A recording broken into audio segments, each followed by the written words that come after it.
Welcome, everyone, from the edge of America. I'm Rick Amato. We are following this One America News top story. Can the news get any worse for the Obama White House on its foreign policy?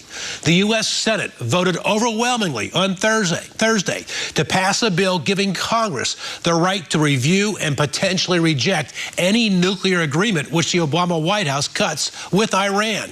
The bill now goes to Congress where they will vote next week on it. Meanwhile, the Iranians themselves sure do not seem to care whether or not a nuclear deal is agreed to with the U.S.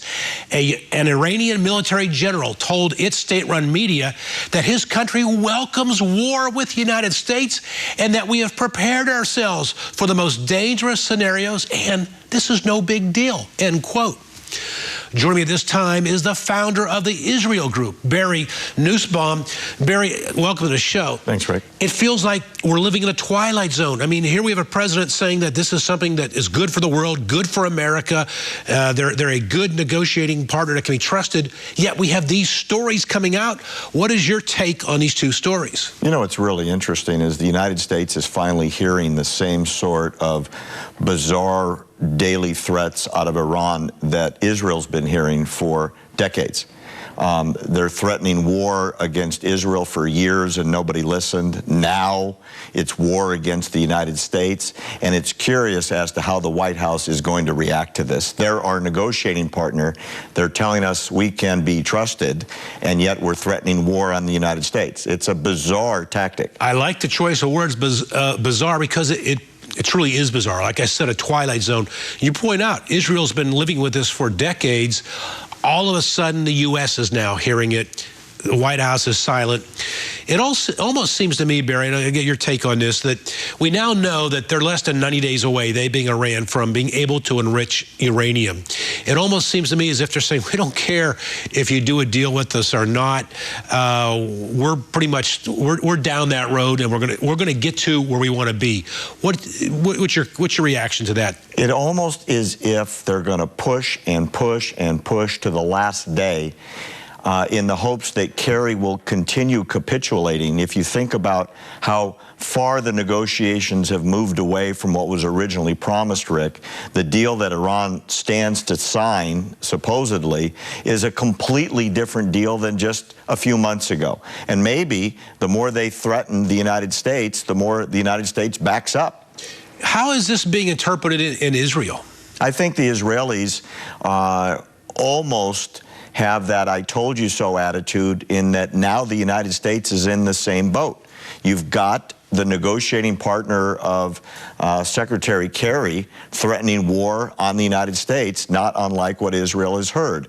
And I would hope that it might cause the United States to take a step back and say, whoa, are these people that we can sign a contract with that we are going to be able to enforce because they want us to be able to enforce it? Maybe it'll place enough doubt to increase our negotiating position. Certainly the U.S. Senate seems to have no confidence in what the president's doing in this negotiations. Yeah, this is a profoundly important vote.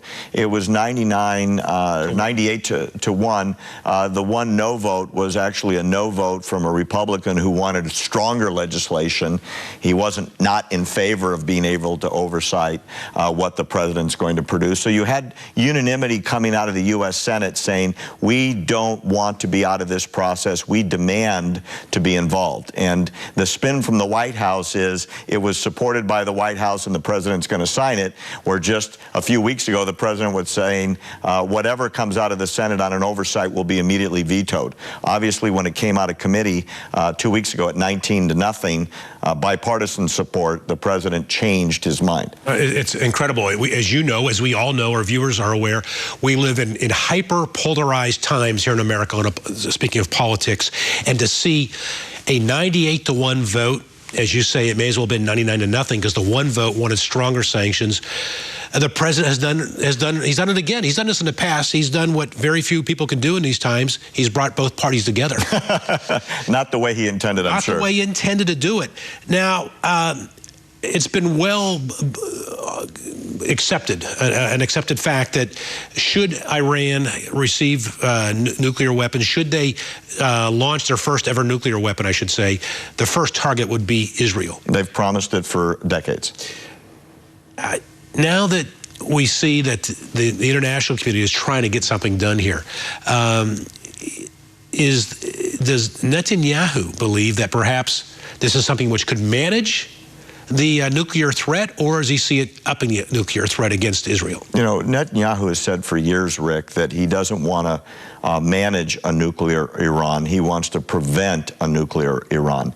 The treaty that's being discussed with Iran will guarantee their eventuality of having nuclear weapons. Never prevent it, but will guarantee it. So at that point, you'll have Saudi Arabia and the rest of the Sunni Arabs in the region all scrambling to catch up with a nuclear armed Iran. And then you've got a huge change in the dynamic in that area, for the simple reason that there's going to be a whole lot of countries that right now have no nuclear weapons and all will get them. Well, if there's any good news in here, it is this bipartisan support in the U.S. Senate, which is equaled in the U.S. Congress, opposing the power, if you will, of the Obama White House.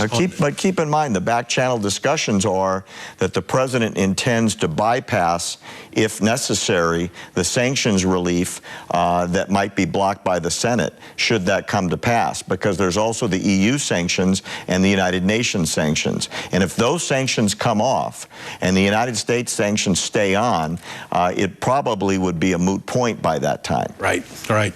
All right. Well, listen, Barry Nussbaum, you'll be joining us later in the show in the Grassroots panel. All right. Well, thank you for joining us and updating us on his latest two developments. Great to be with you. All right. Carly Fiorina thinks Katie Couric's pointed question to Hillary Clinton was... let me try it again. Carly Fiorina turns Katie Couric's pointed question on Hillary Clinton against Couric. Stay with me for the Edge of America. I'm Rick Amato. Come from a title's just a title. I mean, you went through a whole bunch of things about me as CEO. You weren't impressed with my title. Why are we so impressed with political titles? Senator is a title. Secretary of State is a title. It's a completely legitimate question to say, what has anyone accomplished with their title? And the truth is, there are many in the political class who haven't accomplished a whole lot.